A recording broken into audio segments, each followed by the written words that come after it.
salam sejahtera buat kita semua. Hai, perkenalkan saya Ibu Rosita ya, mengajar Bahasa Indonesia. Kali ini kita paket A, kelas 4. Oke, kelas 4. Materinya tentang ulasan kelas 4 ya. Udah bisa ke ulasan bahasa sastra. Nah, sekarang kita perlu tahu dulu apa itu pengertian dari ulasan buku sastra. Nah, ulasan buku sastra adalah tulisan yang berisi penilaian, tanggapan, dan apresiasi terhadap sebuah karya sastra. Seperti novel, pasti pernah baca ya, novel. Terus ada cerpen, ada puisi atau drama gitu.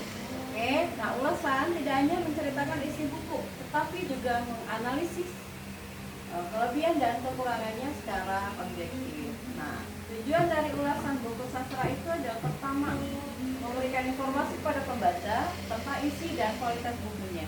Oke. Terus yang kedua adalah melatih kemampuan berpikir kritis dan apresiasi. Terus yang ketiga, membantu pembaca menentukan kelayakan buku itu untuk dibaca, layak tidak dibaca, layak tidak dikonsumsi oleh masyarakat umum. Oke. Terus yang keempat adalah menghargai karya sastra dan penulisnya. Nah, ciri-ciri dari ulasan buku sastra itu sendiri adalah ada beberapa. Di sini yang pertama adalah mengandung identitas buku. Identitas buku nanti dilihat identitas bukunya apa aja. Menyajikan ringkasan isi secara ringkas ya, singkat, menggunakan bahasanya objektif. Objektif itu maksudnya apa adanya ya, tidak memihak kepada siapapun. Nah, bersifat santun. Nah, bahasanya harus santun, tidak menyinggung orang lain, itu maksudnya. Terus memuat analisis unsur dari sastra itu sendiri. Terakhir menyertakan penilaian kelebihan dan kekurangan. Nah, ini bagian struktur ulasan dari buku sastra tadi ya, tentang identitas. Nah, ini identitas nih. Identitasnya ada judul buku, nama pengarang, lalu ada nama penerbit, terus tahun terbitnya kapan. Nah, jumlah halamannya berapa. Nah, jumlah halaman itu berarti lihat dari bukunya. Bukunya itu tebalnya berapa. Nih seperti ini nih. Bukunya tebalnya berapa? Misalnya 100 lembar, 200 lembar dan lain sebagainya. Itu dia maksud dari jumlah atau halamannya. Oke. Terus bagian kedua adalah pendahuluan. Nah, di pendahuluan itu nanti ada latar belakang buku. Apa latar belakang bukunya? Terus alasan memilih buku tersebut, ada gambaran umum isinya. Terus kalau ringkasan atau sinopsis, nah ini berada di nomor 3. Oke. Terus di ringkasan atau sinopsis itu ada uraian singkat di dalamnya.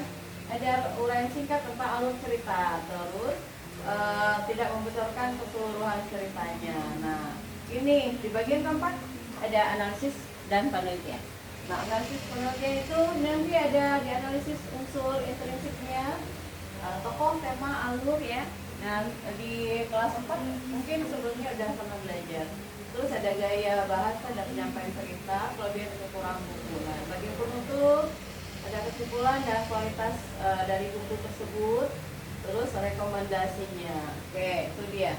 Unsur yang dianalisis itu nih panjang lebar ya. Ada tema ya artinya ada pesan atau gagasan utama dari cerita tersebut. Nah, tokoh dan penokohan, karakter dan peran tokoh masing-masing misalnya. Tokoh si A karakternya gimana, baik, jahat gitu ya. Lebih ke dia suka membuli orang. Nah, itu dia adalah peran. Terus ada alur namanya. Alur itu berarti jalan cerita. Jalan ceritanya gimana? Contoh, alur itu ada 3 macam yang bisa diketahui. Alur maju. Alur maju itu berarti jalan ceritanya dari awal sampai akhir, tokohnya itu berlanjut terus, berkembang terus ya. Misalnya dari lahir dia terus jadi kecil, umur 1 tahun, 2 tahun, itu meningkat terus, berkembang terus. Itu namanya alur maju. Misalnya dari kita sekolah SD, nanti kita lanjut ke SMP, ke SMA, ke SMK misalnya, terus ke perguruan tinggi. Nah, nanti kita pernah pacaran. Nah, itu adalah perkembangan dari alur maju. Terus alur yang kedua adalah alur mundur. Alur mundur berarti melihat ke masa belakang, masa lalu. Oh dulu saat aku dikandung ibuku selama 9 bulan di dalam perut, nah itu bercerita tentang masalah lalu kita. Itu dia alur mundur. Sedangkan alur campuran berarti yang ketiga alur campuran. Alur campuran itu berarti mencampurkan. Kadang dia menggunakan alur maju, kadang menggunakan alur mundur. Itu dia alur campuran. Yang selanjutnya adalah tentang latar. Nah, di latar. Latar itu ada latar tempat, waktu, dan suasana. Nah, amanat ada gaya bahasa, nah itu dan lain sebagainya. Kita di sini perlu tahu, kita coba ya, contoh dari resensinya sang pemimpin. Ya. Contoh resensi buku.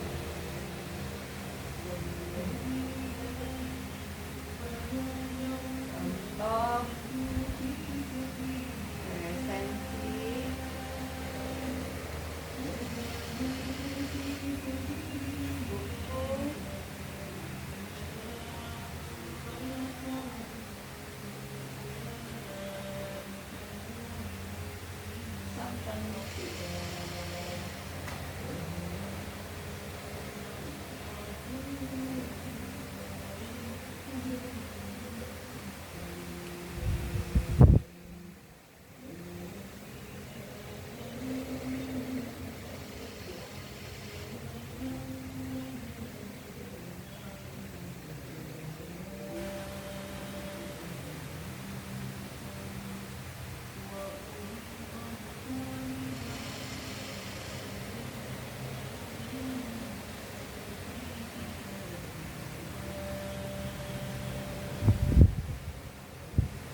novel Sang Pemimpi. Nah, di sini bisa lihat ya sama-sama ya. Ada identitas bukunya, judul bukunya Sang Pemimpi. Terus pengarangnya Andrea Hirata, oke. Lalu ada penerbitnya Bentang Pustaka ya, itu nama penerbitnya Bentang Pustaka, tahun terbitnya 2006. Jumlah halamannya 292 halaman. Genrenya adalah novel inspiratif. Oke, sama dengan sastra ya, atau sastra. Nah ini di sini pendahuluannya adalah Sang Pemimpi merupakan novel kedua dari tetralogi Laskar Pelangi karya Andrea Hirata. Novel ini ya melanjutkan kisah persahabatan Ikal, Arai, dan Jimron yang hidup di tengah keterbatasan ekonomi di Belitung. Nah ini daerahnya Kepri ya, Bangka Belitung. Oke, novel ini mengangkat tema perjuangan, mimpi dan semangat pantang menyerah dan meraih pendidikan dan masa depan. Nah, sinopsisnya kita bisa sama-sama baca. Oke,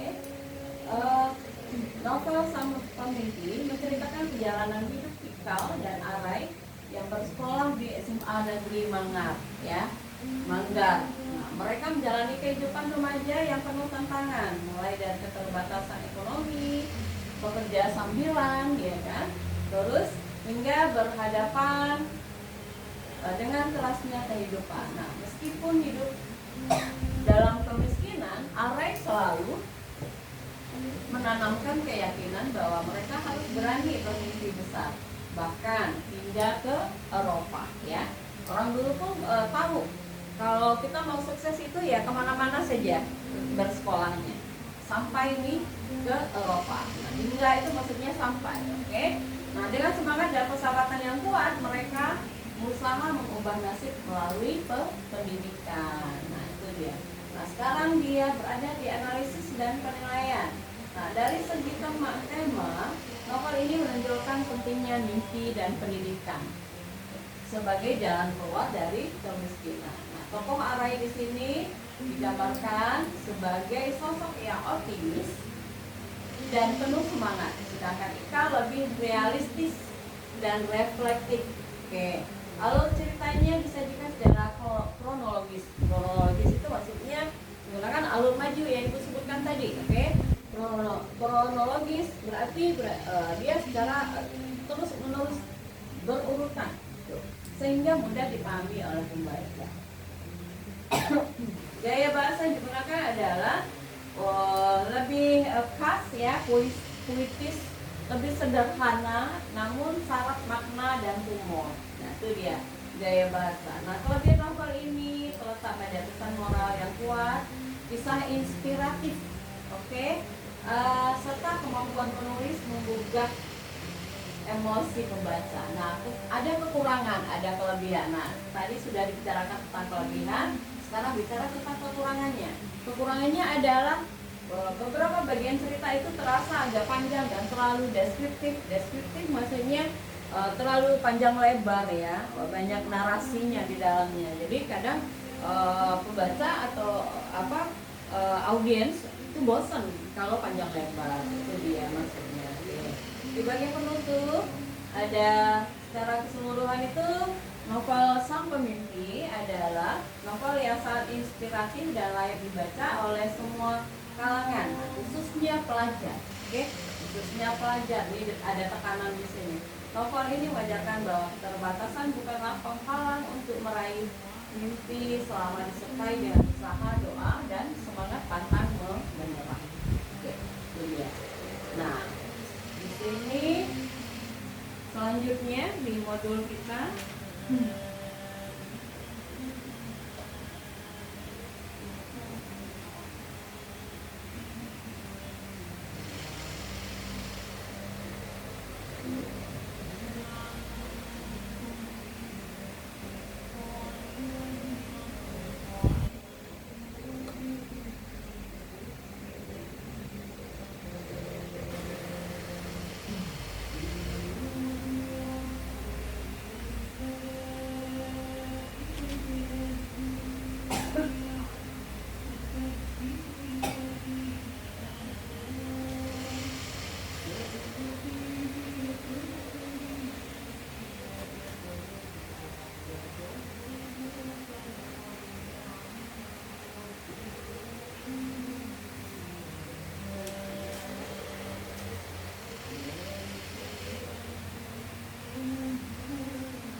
Oke, selanjutnya adalah kita pelajari tentang mengidentifikasi bagian ulasan buku yang berjudul Ki Hajar Dewantara. Oke, isinya ini yang pertama adalah judul ulasannya Ki Hajar Dewantara. Identitas bukunya ada judul buku Ki Hajar Dewantara, pengarang misalnya Sartono, penerbit ya. Tahun terbitnya kapan, nah, tebal bukunya berapa, itu tergantung buku yang diterbitkan oleh penerbit di mana saja, kan banyak ragamnya. Nah, pendahuluan bagian ini berisi gambaran umum tentang buku dan ulasan atau alasan mengulasnya. contoh. Buku Ki Hajar Dewantara mengulas perjalanan hidup dan pemikiran tokoh pendidikan nasional Indonesia. Nah, buku ini penting dibaca karena memperkenalkan nilai-nilai pendidikan yang relevan hingga saat ini. Tuh, jadi ya tentang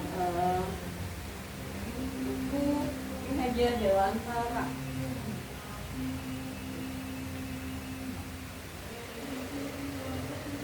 Kita cari ringkasannya dulu biar kita bisa baca. Silakan ringkasan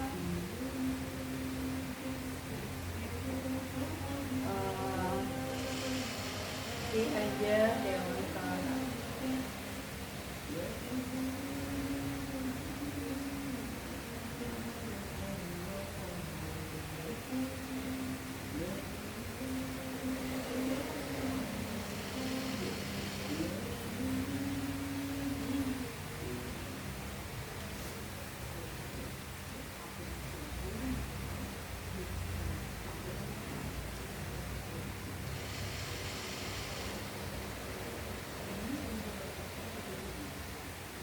Oke, ini ringkasannya ya. Oke, kita sama-sama baca ringkasan buku Ki Hajar Dewantara. Oke, buku Ki Hajar Dewantara menceritakan perjalanan hidup dan perjuangan Ki Hajar Dewantara sebagai tokoh pelopor pendidikan di Indonesia. Nah, ia lagi dengan nama Raden Mas ya, pakai Raden Mas Suwardi Suryaningrat dan berasal dari keluarga bangsawan Yogyakarta. Nah, meskipun demikian, ia memilih berjuang untuk rakyat melalui pendidikan. Terus Ki Hajar Dewantara menentang penjajahan Belanda dan pemikiran dan tulisan-tulisannya yang kritis.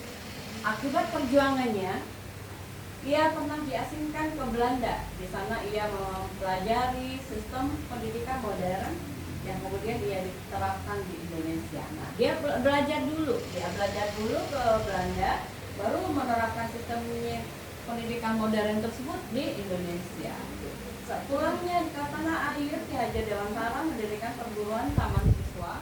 Melalui lembaga ini, ia mengembangkan konsep pendidikan yang menekankan kebebasan belajar, nah, pembentukan karakter dan nilai kebangsaan. Nah, semboyannya yang terkenal adalah Ing Ngarso, ya, Ing Ngarso Sungtulodo, Ing Madya Mangunkarso, Tut Wuri Handayani. Nah, itu dia ya motonya di pendidikan. Nah, Ing Ngarso Sungtulodo, Ing Madya Mangunkarso, Tut Wuri Handayani. Nah, buku ini juga membahas pemikiran Ki Hajar Dewantara tentang peran guru sebagai teladan dan pembimbing, bukan penguasa. Nah, ia percaya bahwa pendidikan harus memerdekakan manusia, baik secara pikiran maupun perilaku sendiri.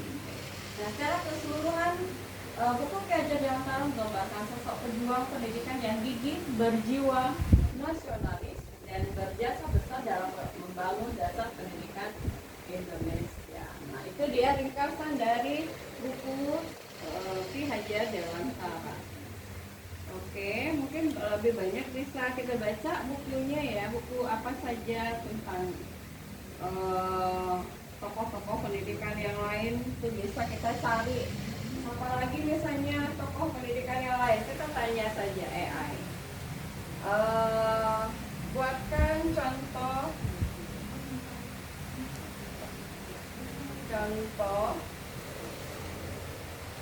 buku yang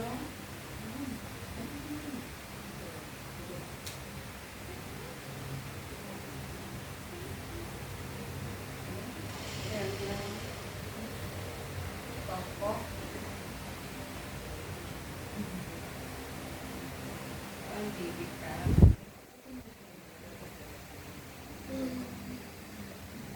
yang hadir. Oke, kita cari tokoh yang dijelaskan di sini. Ini ada RA Kartini. Tahu singkatan RA? Rajen Ajeng Kartini. Nah, ini juga pelopor pendidikan perempuan. Nah, tadi pelopor pendidikan laki-laki. Nah, sekarang pelopor pendidikan perempuan. Sampai jam berapa? 9.45. masih ada waktu. Oke. Di sini judul bukunya Habis Gelap Terbitlah Terang. Pengarangnya R.A. Kartini. Nah, isi singkatnya adalah buku ini berisi kumpulan surat Kartini yang membahas pentingnya pendidikan bagi perempuan. Oke, Kartini memperjuangkan kesetaraan hak belajar dan kebebasan berpikir. Jadi kita boleh bebas berpikir. Tidak harus kan laki-laki aja yang bisa jadi pemimpin, perempuan enggak ya. Sekarang zaman modern itu siapa aja boleh. Jadi itu pelopornya dari R.A. Kartini. Nah, kesetaraan hak belajar dan kebebasan berpikir bagi kaum perempuan di Indonesia. Kalau dalam masa dulu, lalu yang masa penjajahan itu, perempuan itu tidak boleh sekolah, tidak boleh belajar keluar rumah. Jadi harus di rumah saja. Nah, sekarang penyataannya dilihat siswa laki-laki dan perempuan itu sama-sama kita bareng duduk belajar di kelas. Benar tidak? Ya, itu realita yang ada. Nah, itu pelopor pertama yaitu R.A. Kartini atau Raden Ajeng Kartini yang disebut. Oke. Kedua itu ada tokoh lagi yang lain, Ahmad Dahlan. Ini pembaharu pendidikan Islam. Nah, ini juga pelopor pendidikan. Nah, judul bukunya Ki Hajar Ahmad Dahlan, Sang Pencerah, ya. Sang Pencerah. Pengarangnya adalah Ragam ya, penulis biografi. Terus isi singkat bukunya, buku ini menceritakan perjuangan Ki Hajar Ahmad Dahlan dalam memajukan pendidikan Islam melalui organisasi Muhammadiyah dengan pendekatan modern dan rasional. Nah, selanjutnya ada Kiai Haji Hashim Asy'ari, tokoh pendidikan pesantren. Nah, tadi Islam, sekarang pendidikan pesantren. Judul bukunya adalah Hadratus Syekh Kiai Haji Hashim Asy'ari. Nah, ini pengarangnya nanti bisa dilihat di biografi tokoh. Nah, isi singkatnya adalah buku ini membahas peran Kiai Haji Hashim Asy'ari dalam pengembangan pendidikan pesantren dan pendidikan Nahdlatul Ulama ya, yang berpengaruh besar terhadap pendidikan Islam di Indonesia. Maria Montessori. Nah, ini tokoh pendidikan dunia juga. Judul bukunya The Montessori Method. Nah, ini lebih ke bahasa Inggris ya. Nah, isi bukunya adalah buku ini menjelaskan metode pendidikan Montessori yang menekankan kebebasan, kemandirian dan pembelajaran sesuai tahap perkembangan. Nah, terus ini ada Paulo Freire. Ini pendidikan kritis. Ini banyak contohnya di sini. Oke, kita minta buatkan bukunya R.A. Kartini. Minta buatkan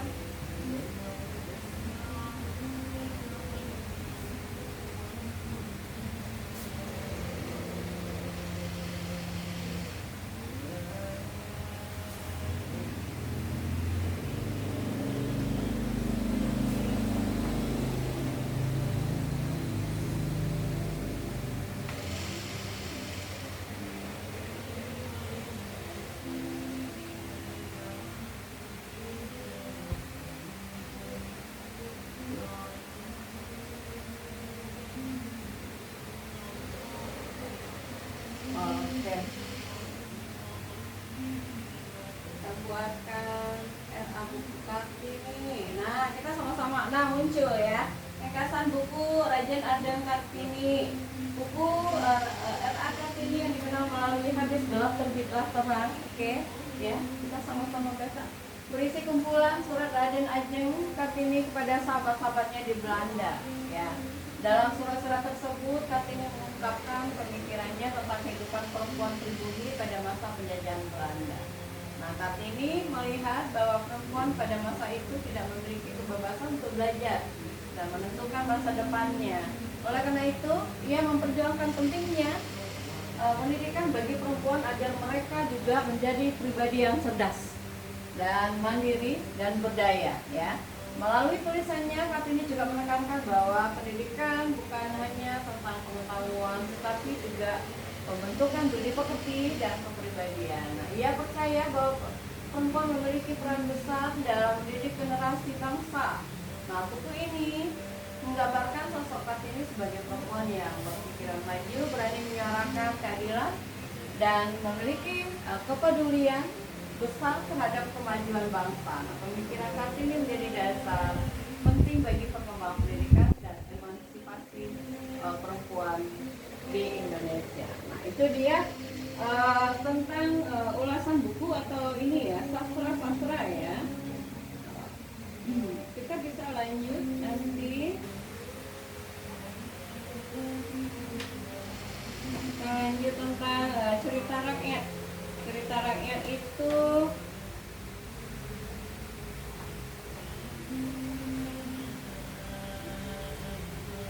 kita cari ciri-ciri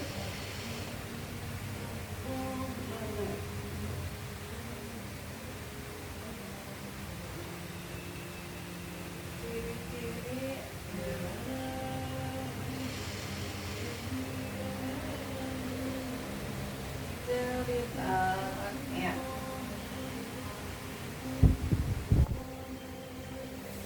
Oke.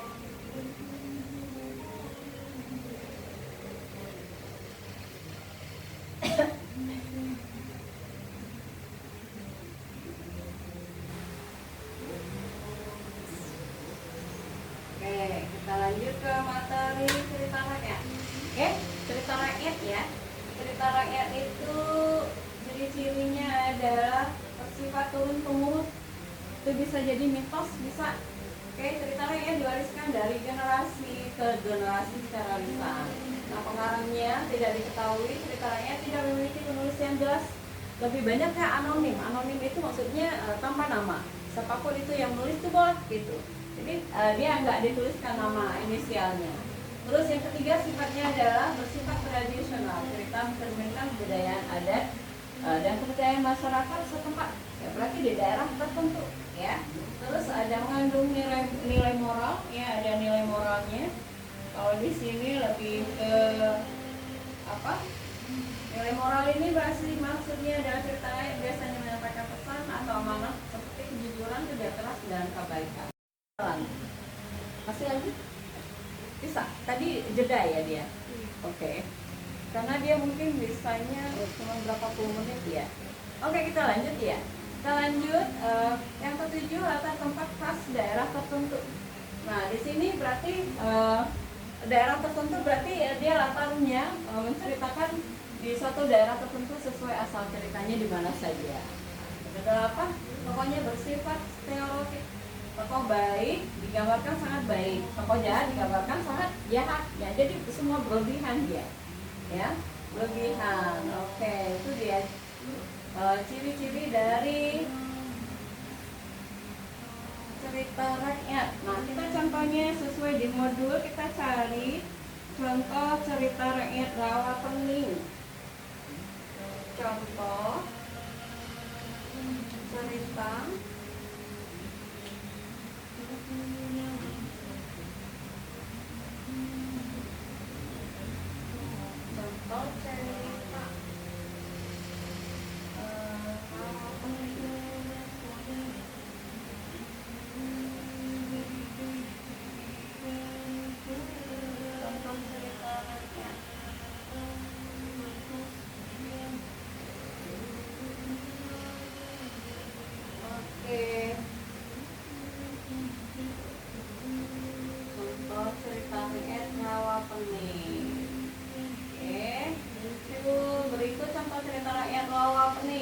dan bahasa sederhana dan untuk.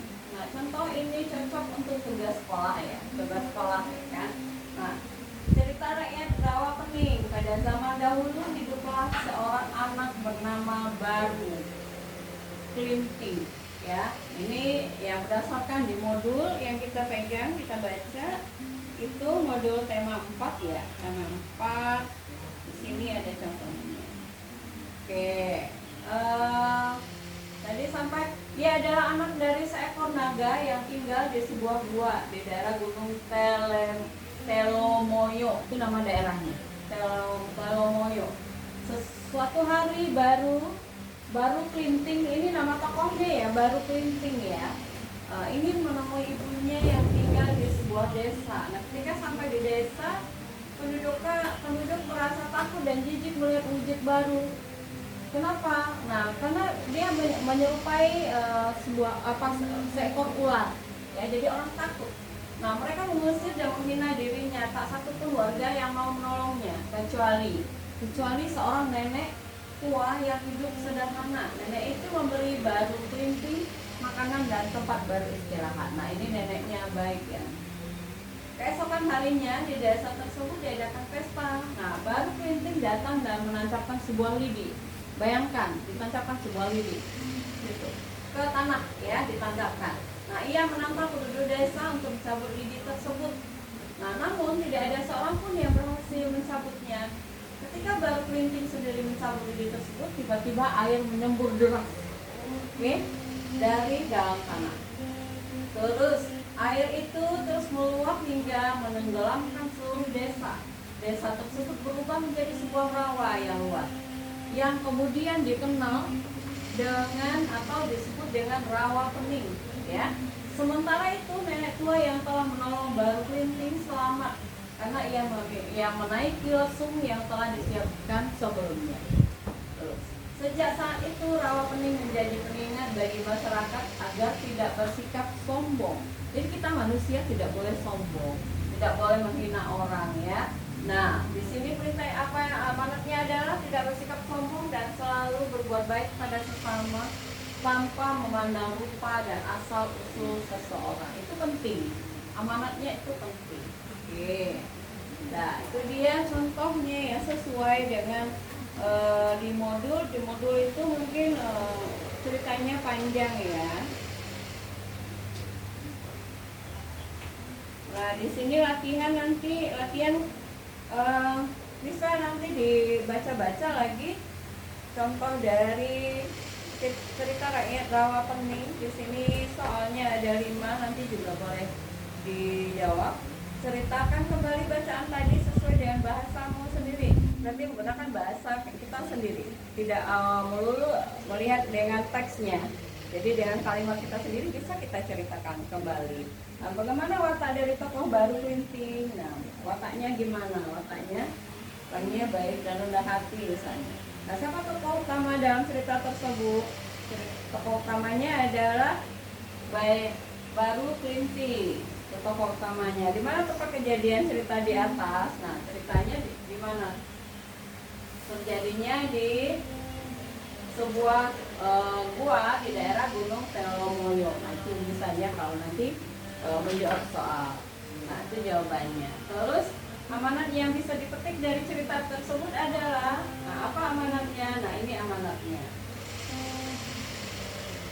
Nih, bagi masyarakat agar tidak bersikap sombong dan selalu berbuat baik pada sesama tanpa memandang rupa dan asal usul seseorang. Itu amanat. Oke, itu amanatnya. Nah, ini di bagian selanjutnya di modul ini ada tentang cerita anak.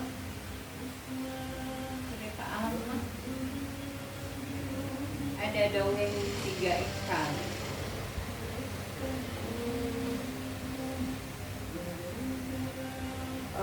Buatkan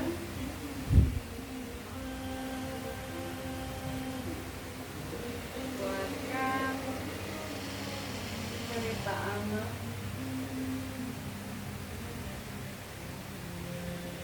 tentang dongeng 3 ikan.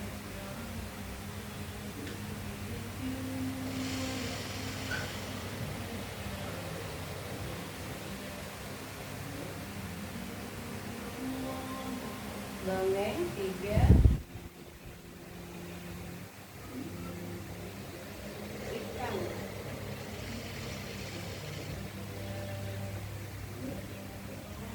Oke. Ya, ini dia. Berikut cerita anak tentang dongeng 3 ikan. Dongeng 3 ikan. Nah, dia jalan. Oke, bentar ya. Dongeng 3 ikan. Di sebuah kolam yang airnya jernih hiduplah 3 ekor ikan yang bersahabat. Oke. mereka tinggal bersama dan sering bermain di antara tanaman air. Nah, jadi dongeng itu bisa berbentuk berupa tokohnya itu bisa orang, bisa binatang, ya oke, itu dia bisa. Berarti kalau dongengnya tentang binatang berarti fabel namanya. Nah, ini cerita fabelnya. Ikan pertama bernama cerdas, ikan kedua bernama bijak. Ya, jadi satu cerdas, satu bijak. Yang ketiga ikannya bernama santai. Nah, si ikan cerdas dia selalu berpikir sebelum bertindak. Nah, itu cerdas. Terus yang si bijak, dia suka mendengarkan dan memberi saran. Nah, lebih ke bijaksana ya. Nah, terus yang ketiga bernama santai. Nah, ia suka menunda-nunda. Nah, santai, slow aja. Nah, kayak gitu ya. Jadi suka menunda-nunda dan merasa semuanya akan baik-baik saja. Nah, suatu hari dua orang nelayan datang ke tepi kolam. Mereka berbincang bahwa esok hari mereka akan menangkap ikan di kolam itu. Cerdas dan si bijak mendengar pembicaraan tersebut. Kita harus pergi dari kolam ini sebelum terlambat, kata si cerdas. Oke, ayo kita cari sungai yang aman, tambah si bijak. Nah, terus namun santai berkata, ya santai ya kan, namanya sesuai santai. Lain itu belum tentu datang, kita tunggu aja besok, gitu, oke? Jadi akhirnya cerdas dan bijak segera berenang menyusuri aliran air menuju sungai. Mereka berhasil menyelamatkan diri. Nah, keesokan harinya para nelayan datang dan mulai menjala kolam. Nah, santai baru merasa takut nih, tetapi semuanya sudah terlambat. Ia pun tertangkap oleh nelayan. Sementara itu, cerdas dan bijak hidup dengan aman di sungai yang baru, ya kan? Tadi tempat dia melarikan diri. Nah, mereka bersyukur telah bertindak cepat. Oke. Nah, pesan moral yang bisa kita petik adalah kita harus berpikir dan bertindak tepat waktu. Jangan menunda-nunda sesuatu yang penting agar tidak menyesal di kemudian hari. Itu dia. Oke? Itu dia pesannya. Tugas 1.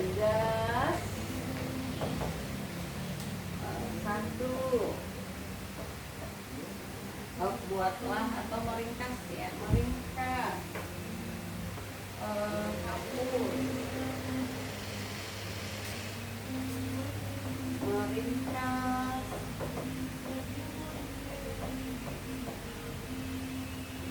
cerita anak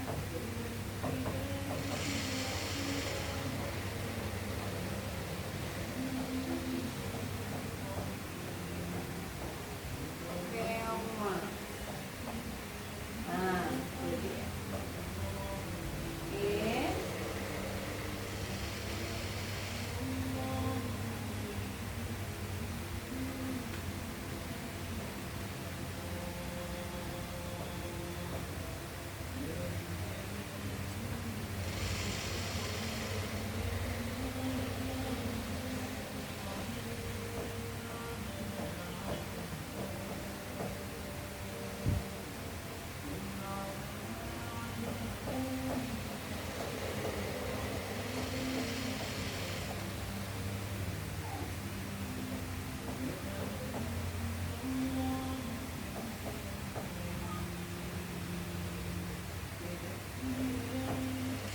Oke, nah ini tugasnya ya. Tugasnya yang pertama adalah meringkas cerita anak tentang keong emas. Nah, nanti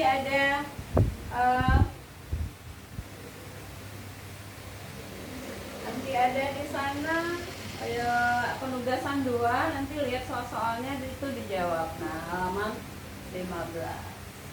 Oke, semoga pertemuan kita kali ini mendapatkan syafaat ya, dapatkan hikmahnya, kalian bisa paham mengerti apa yang kita jelaskan. Oke. Jumpa lagi dengan pertemuan selanjutnya. Sampai jumpa. Assalamualaikum warahmatullahi wabarakatuh. Selamat pagi, salam sejahtera buat kita semua.